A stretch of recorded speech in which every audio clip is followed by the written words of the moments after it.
Good morning, good afternoon, or wherever you're watching us. I hope you're having a good time. Welcome to the Hump Day version or edition of The Rundown.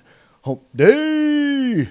Hump Day! I am your host, Craig DeLuce, and I will be guiding you through this day as we get through the middle of the work week. But I know it's going to be a heavy lift, so therefore I know I can't do it on my own, and that is why I have my co-host. Craig, it's great to be here. Thank you, everybody, for being here. My name is Mike Poworski, and I will be co-hosting the Rundown today. Craig, before I get too far into this, though, a little trivia, little questionnaire here for you. Do you know how many camels it takes to change a light bulb? I have absolutely no idea how many camels it takes. Nobody cares because it's Hump Day. You just made that up right on the spot, didn't you? On the spot, baby. Hump Day. Guess what day it is? Mike. Come on, Julie, you can hear me. I know you can hear me. It's Hump Day. Oh yeah, well, I am not a fan of the copyright monsters over there at Facebook for getting in the way of our being able to share our joy and our love of the Hump Day commercial. Yeah, actually, somebody dropped something off here for Facebook. Hold on, let me see if I can find it real quick. Oh, it's this one here. Yeah, well, hey, such is life on Hump Day, isn't it? Hump Day. All right, sir. Well, hey, let's go ahead and let's get right into today's news. Now, let's do it. We've talked a lot on this show about kind of the challenge that I think those of us on the right have when it comes to dealing with our support for law enforcement and then our support of liberty. In that, in many cases, there are some people in law enforcement, some of them in leadership, quite frankly, mostly in law enforcement, who just have an issue with us, citizens, the average person, our fundamental right to keep and bear arms.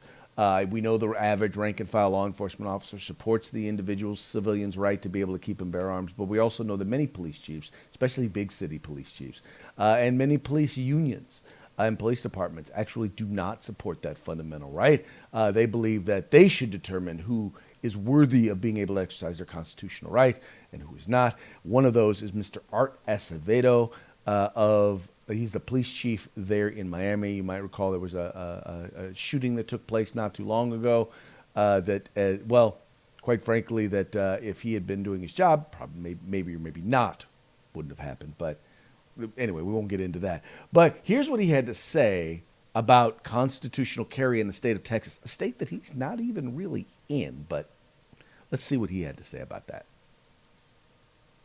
You mentioned that you were the chief in Houston. In Texas, legislators approved a bill earlier this week that allows people to carry handguns in public without a license, background check, or training. The governor is likely to sign that into law. So as the police try to do their job, will that help or hurt the police do their job? Look, there's something that God gave us, and that's common sense. And the common sense tells us that is ridiculous. Law enforcement, police chiefs, sheriffs, police labor stood up together and made it real clear we do not support constitutional carry here in Texas or anywhere in this country. And so most American gun owners don't support constitutional carry. But again, it's a slogan, it appears, if Governor Abbott signs that we support the blue. They only support the blue in word. It's now time to support the blue in deed by vetoing that bill. You're either with law enforcement or you stand with the fringe that believe that everybody should have a firearm, regardless of their character, their capabilities, or their mental capacity. So, all right, now, Mike, you do a lot of work with law enforcement, so I'm going to let you take first crack at this. He basically said that if you support constitutional carry, you don't support law enforcement. Yeah, listen, I'm glad you told me that because I pretty much tone this guy out whenever he talks anymore. I can't stand to watch him. He sickens me. Much as we've seen like the likes of Sheriff David Clark out of Milwaukee, Sheriff Wayne Ivey out of Florida, Mark Lamb out of Arizona, incredible constitutional sheriffs, pro-gun, pro-constitution. This guy is the anti, the bizarro Superman of sheriffs. He is horrible. He is the most anti-gun one of the most anti-gun executive law enforcement chiefs in the country. This guy has been anti-gun since day one. It has driven his entire agenda. He started out in California with the Highway Patrol and got mad because he didn't get selected to be the chief, so filed a lawsuit and left there under turmoil. Goes to the city of Austin, makes a bunch of bad decisions there, but has no problem at all getting on the TV and talking about gun violence when it's somebody else's jurisdiction or when it's in his own jurisdiction, and firing his officers inappropriately against the policy. And then he loses his job there, goes on to Houston. The same thing's coming down there before he applies for the job in Miami and takes the job there. Craig, if this guy had half the record he had on policies other than firearms, he would never have been hired in law enforcement ever again.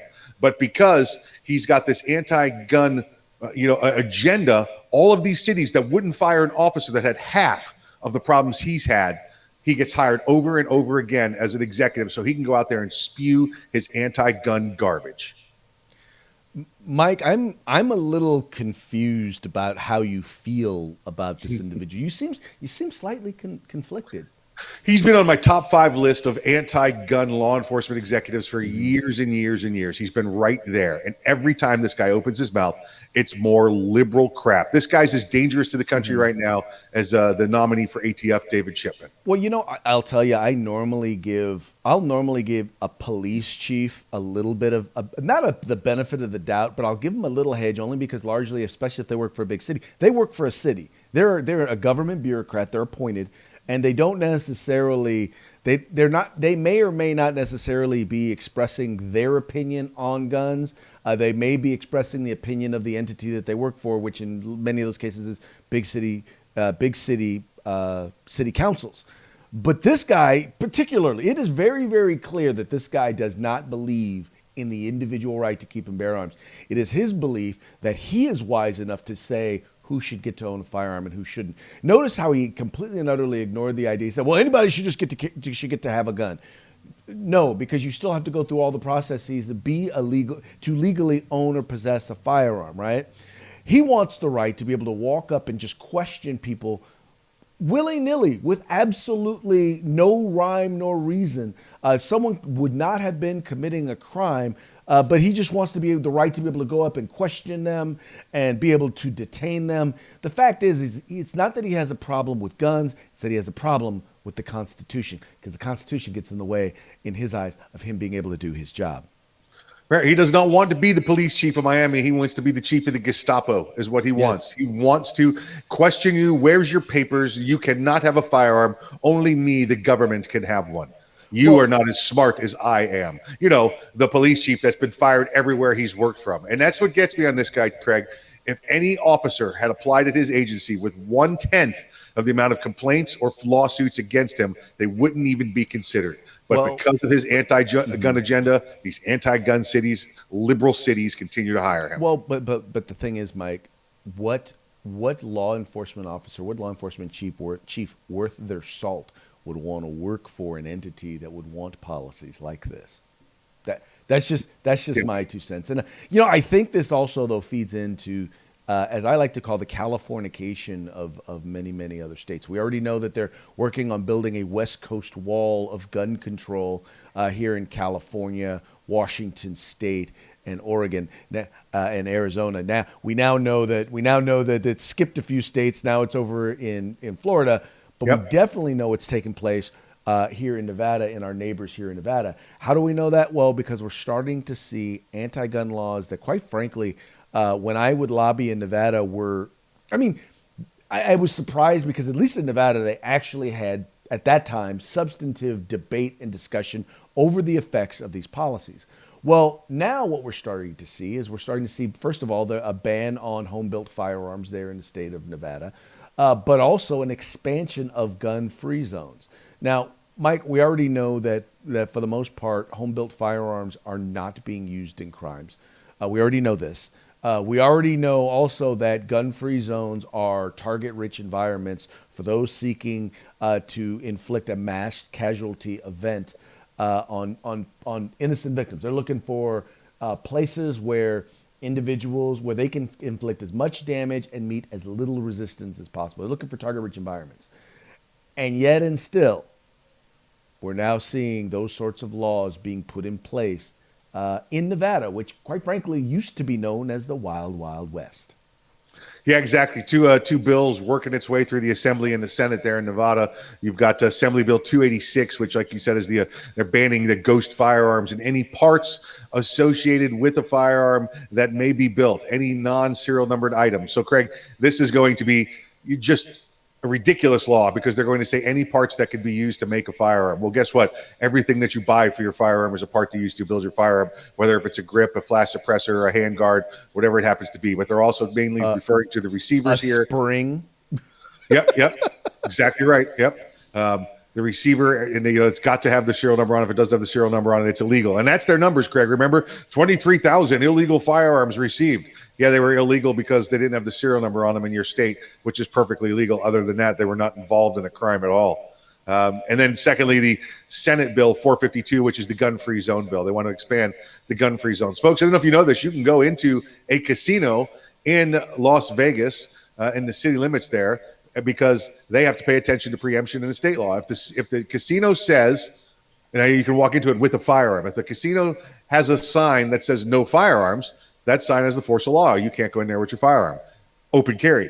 Now you can go in there concealed carry. Nobody's ever going to know. Just don't break the law. But if they don't have a sign that says no guns, you're allowed to have your firearm in there. What they're trying to do is take that away from the individual business owners of deciding whether or not you can have a firearm in there. And they're going to say no firearms at all anywhere where somebody has a gambling license. Craig, because there's no threat at all. And we know that gun-free zones work. When did that happen? Oh, Mandalay Bay. That's right. Yeah, remember? Because that guy followed the gun-free zone signs. He did exactly what they said to do.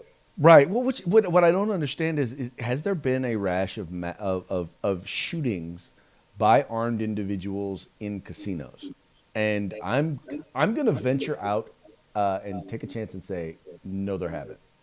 Yeah, not since a Bugs Bunny cartoon where they say, what is it, loaded gun beats 4 aces. We don't see that. You don't see it. All right, it just doesn't happen. The only place this happens is in their brain and in their imagination of the anti-gunners. All right, they want to control you via thought. Oh, well, I think that maybe it's going to be the Wild Wild West and there'll be a shootout. It's already occurring. Craig, you know how many times you and I have been in those casinos fully armed? Did we ever shoot anybody for no reason? Not for no reason. Yeah, not for no reason. Let's be clear about that. Yeah. No, we've never shot anybody in a casino. That's that was right. A joke. Hardy har. Behind a casino, maybe. No, never. No. We try to set a positive example, much like John Cena has set a positive example in the eyes of communist China. Yes. You guys might recall, or maybe you don't know. Recently, he had called mistakenly in promotion of his movie Fast and the Furious 9. John Cena, who we all know is an intellectual, right? Very, very smart guy, right? Yeah. So he comes out and he talks about Taiwan, and he actually accidentally mentions it as a country. Well, needless to say, that got the people in communist China all upset and angry. And they came down on him, and he was very, very afraid that Fast and the Furious would not be seen then in China because they do stuff like that. And so he came out and he apologized for referring to it as a country, as if he had defamed the entire country of China, right? In order to make it okay for this movie to come out there. And they came out, now they're media, and they've all come out and said, that is an example of how American entertainers should act. He is an example to follow for those of you out there in the West who wish to, have your products seen here in China. Let me be clear on this. There are two countries we're talking about here. The People's Republic of China, the PRC, that's the mainland China, the communist China, the red China. Then there's the Republic of China, which is Taiwan. So People's Republic of China, and then the Republic of China. Republic of China is Taiwan. That's a freedom. That's a constitutional republic, which is why the red Chinese do not like them. The People's Republic of China, they are their own country. The Republic of China, Taiwan is its own country. However, the People's Republic of China does not recognize them. Communist China does not recognize Taiwan. The rest of the world, for the most part, the rest of the world recognizes Taiwan as a country. Well, they had Fast and Furious 18 or whatever the hell it was. They were trying to promote over there in the communist China, and John Cena said the wrong thing or the wrong thing got translated. So he put this apology video out. Craig, now, I don't know if you watched his little apology video, and he did a pretty good Chinese job, speaking Chinese, but he never once said what he was apologizing for. It was 10 minutes of, I just want to say, I'm sorry. I didn't mean this. I understand. I'm sorry. and I think maybe he did that and didn't say why he was apologizing, just hoping it would be accepted. Oh no, the folks at the folks at the movie company basically told him, you need to apologize so we can get our movie out here. Yeah. And that's the thing, man. Once again, it goes back to the whole idea of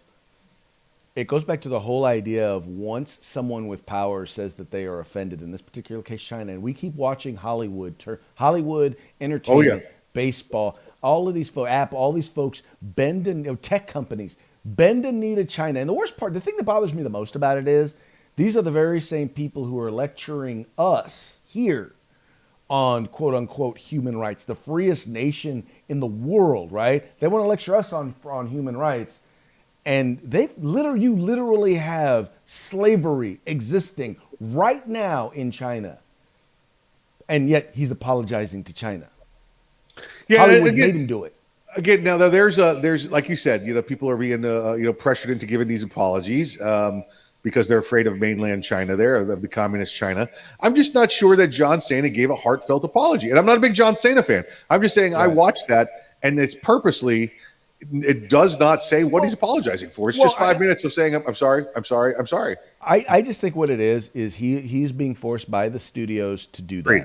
Absolutely agree. Is what it is. He's being forced by the studios, but honestly, that makes it as bad, if not worse, because what you have right now is you have major movie studios who are saying, yeah, human rights be damned, slavery be damned, we don't care, give them what they want. And the problem is they're doing the exact same thing here in the United States to the Marxists who are pushing things like BLM and all of that, right? The whole social justice, woke theology, they're bending knee to them.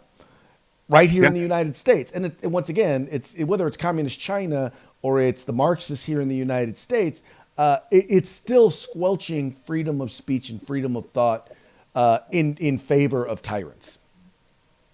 Yeah, I absolutely agreed. And we see this, moving on through many parts of the culture. We know that Hollywood's doing it. And listen, next story, just rolling right back to it, is more of this King James dude who thinks he's the king of everything. Oh yeah. Well, see, clearly we know that rules don't apply when you are the king. It's good to be the king. It's good. Humper death. Some of you Mel Brooks fans, Oh, yeah. if you don't get that one, History of the World Part 1, check it out. Right. It's hilarious. Mel Brooks couldn't make a movie today, but anyway, going back. Surprised they let him outside. So. The NBA has these very strict rules for most people when it comes to things that you're allowed to do in order to protect other players, from COVID. And they fined one player, Porzingis, who actually went to some party or something like that, fined him $50,000 for violating the NBA's COVID protocol. Yes. King James went to an event where he was a co-owner of some overly priced new alcohol. I think it was vodka. He went to a promotional event for it. And guess what they didn't do? They did not fine King James. Now, the funniest part is $50,000 to King James is, it's pocket dust, right? Yeah. It's pocket lint, right? It's gold dust. It's dust, right? Budget dust. That's what we call it. And yet and still, they didn't want to take action against LeBron James because, he is it because he is LeBron James? Or is it because, he's oppressed LeBron James? They checked with the event personnel there, and they said, well, listen, we required everybody to have either been vaccinated or tested negative, although we didn't ask anybody and we didn't check. It was on the honor system. So that's how King James got around it, according to the NBA. And just like we said, they bent over backwards to say it's LeBron James. We're just going to let him do what he wants. Well, and for someone who talks about equality and equity and justice and this, that, and the other, one would think that he would have went ahead and paid his fine because he knew what he did was wrong. If nothing else, to stand in solidarity with his fellow players. But we all know that Yeah. LeBron James doesn't care about his fellow players. Nope. LeBron James just cares about looking good. Because, see, here's the thing. If LeBron James really cared about justice, LeBron James would be doing something or saying something about his sneakers that are being made in communist China, probably, most likely, by slaves, right? Right. Oh, don't want to say anything about that, do you, LeBron?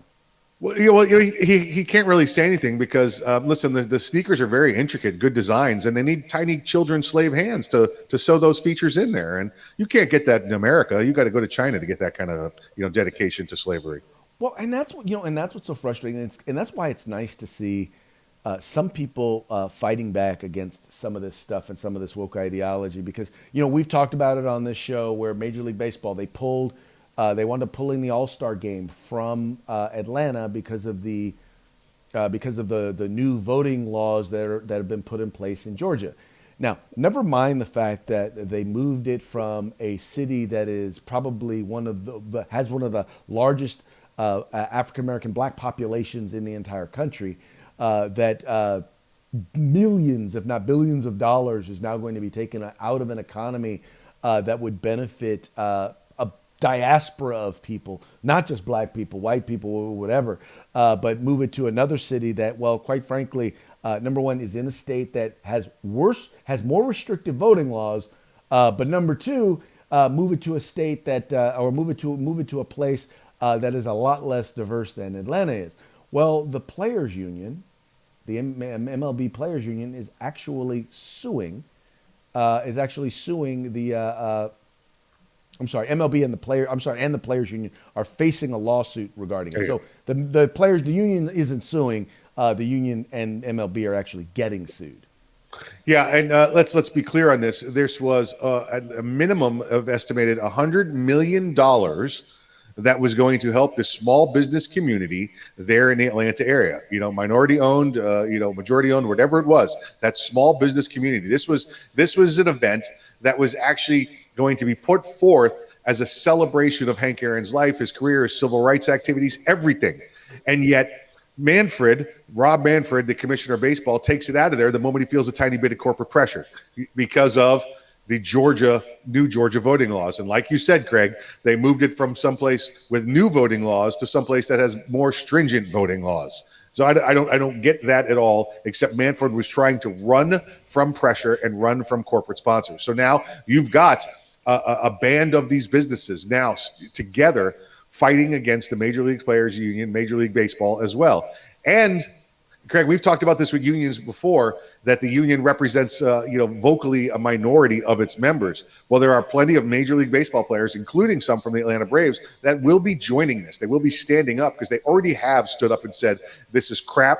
You shouldn't be moving this. All you're doing is hurting our city and our town, and you're making us look like these kowtow cowards that you are instead of what we are, Mr. Manfred. Right, but that's the thing is that it's all about fighting against tyranny. That's what we need to do. We need to fight against this tyranny. Yep.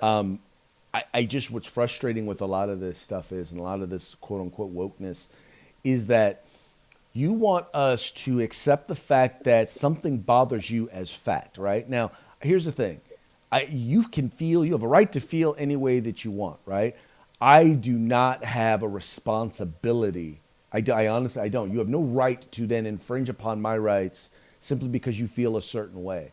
The whole BLM, wokeness, critical race theory, social justice theory, first of all, there's a reason why it's referred to as a theory, and that's because academically it's never passed muster. It is literally based on the idea that it starts with a theory, and then we accept the theory as fact. Right? Now that it's fact, you have to accept it, and you dare not question it. Because if you question it, once again, I didn't say that it was just bad for you to disagree with it. I said you dare not even question it. You dare not even raise questions. For example, well, are more black people killed by the police, shot by the police, than white people? If you ask that question, you are racist, and you deserve to be shut down, right? Are there actually more than two genders? If you ask that question, you need to be shut down. You are evil. You are you are discriminatory. You are shut down, right? At a certain point, we have to stand up and we have to say no. And I very much appreciate these businesses in Atlanta standing up, because eventually there's got to be a place where we're going to have these conversations, right? Where we're going to take facts and we're going to put them out there and we're going to weigh the facts against one another. Now, it would be nice if that was done in academia. It would be nice if that was done through the news media. But because they have fully given themselves over to the wokeness, to the tyranny of wokeness, unfortunately now the places where it's going to have to take place is in a court of law. Yeah, they're trying to get the All-Star game returned. Listen, we're only looking at 5 weeks until the All-Star game is supposed to happen. I don't think there's any chance that they're going to get it returned.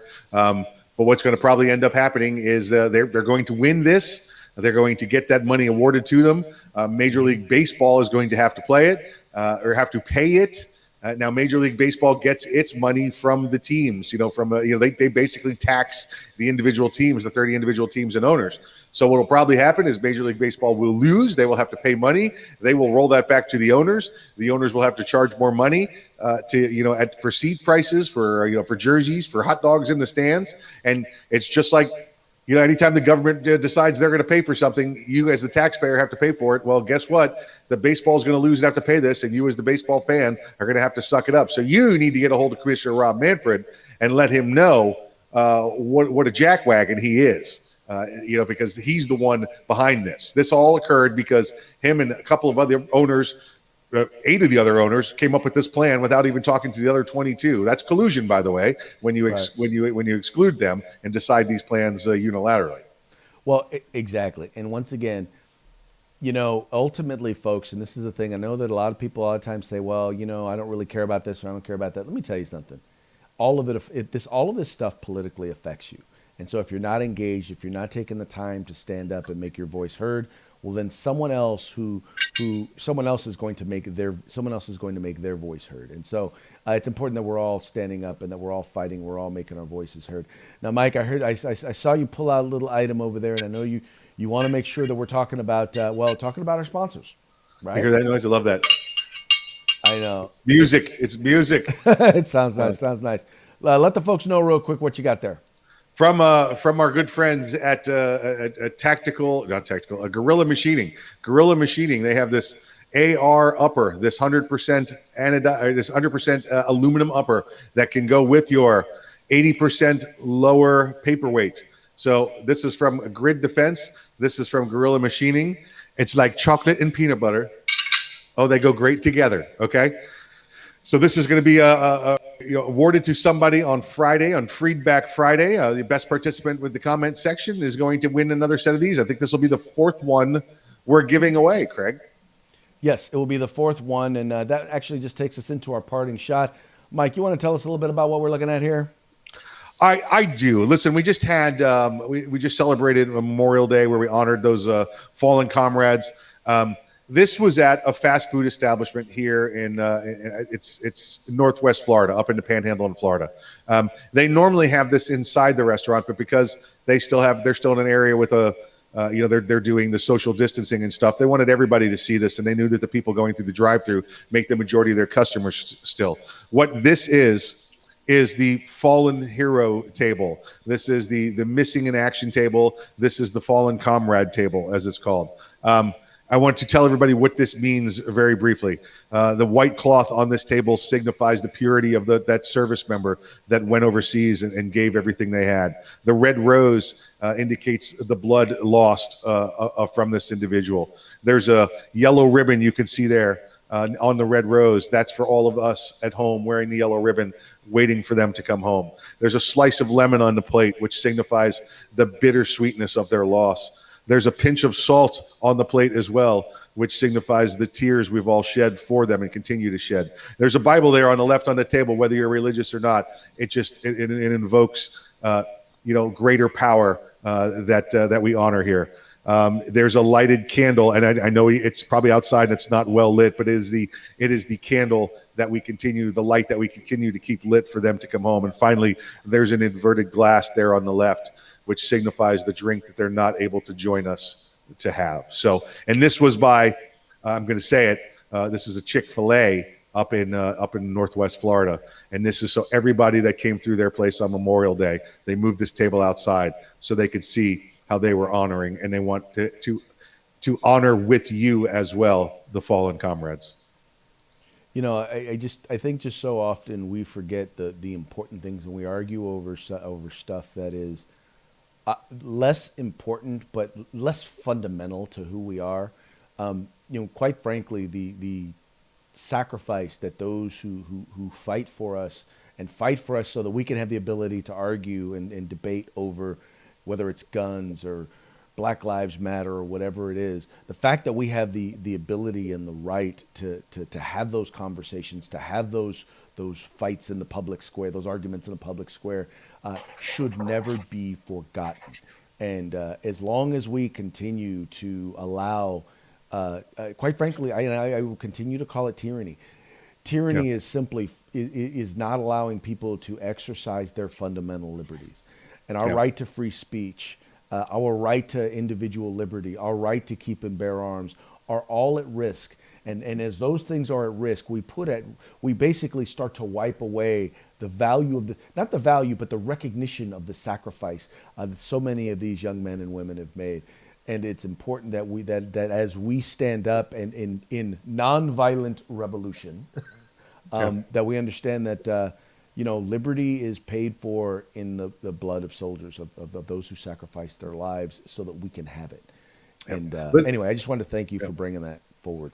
Listen, just much respect to Chick-fil-A, you know, for doing this. And this is something they do all the time. Again, you go inside their restaurant, and you'll see one of these tables. And listen, that's the kind of organization they are. Craig, this is floor space. You know, this is, I don't know whether it's, you know, it's 20, 30 square feet of floor space, but this is not a place a customer can sit. This is a place that's roped off with a table to honor the fallen. They've chosen to honor the fallen rather than use that space to put more customers and make more money. Right. Well, and that's the thing. It's really about ultimately it's fundamental values is what's most important. Yeah. And Yeah. I appreciate that Chick-fil-A is doing that. I just wish their chicken tasted better. Well, it's not that heathen chicken, you know, that you got to get shot over. So it's another reason to love Chick-fil-A. So, But the I Lord's love me some heathen chicken. This is the Lord's chicken. This is the kind of thing. This is the kind of thing that happens at the Lord's chicken's house. You know? All right, folks. Well, hey, that's going to be it for today's episode. Want to make sure you guys like, share, and subscribe. Let your friends know about the rundown. Also, Feedback Friday is coming up. You guys are going to have an opportunity to comment and win some free goodies. But we need you guys. Need you guys to be there. Need you guys to comment. Need you to be a part of the program. So remember, like, share, subscribe. Like, share, subscribe. Like, share, subscribe. Don't pretend to tune in. We got freebies coming to you. Like, share, subscribe, and visit our sponsors. Oh, you do it as well. Yeah. All right. Take care, y'all.